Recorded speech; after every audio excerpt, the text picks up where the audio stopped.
Ata-ana haqqında da danışmağa dəyməz.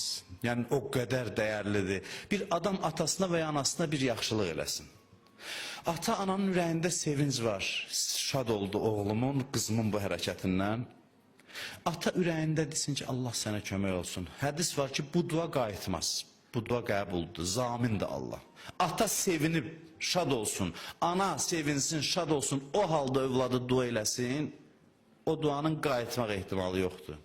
O dua qəbuldur. Nə qədər ata-ananız sağdır ki, itirənlər təəssüf getiriblər. Təəssüf baxımdan ki, savab əldən çıxıb, yoxsa Allahın təqdirinə təəssüf demirik. Nə qədər ata-ananız sağdırsa qədrini bilin, orada əldə etdiyinizi heç yerdə əldə eləyə bilməzsiniz. Gedib doğrudan da bizdə indi adət olmayıb, başqa xalqlarda var, atanın əlindən öpəsən. Nə bilim mən, nə qədər bacarırsan xidmət göstərəsən, heç nə ilə ölçülmür. Deyirdi, günahlarım çoxdur, gəldi Peyğəmbərə dedi, necə bağışlanım, buyurdu, get anava xidmət elə. Dedi, anam rəhmətə gedib, dedi, xalım var, dedi, bəli, dedi, get ona xidmət elə. O gedəndə baxdı təəssüflə Peyğəmbər buyurdu ki, kaş anası sağ olaydı. Yəni, anaya, ataya xidmət çox mühüm məsələdir.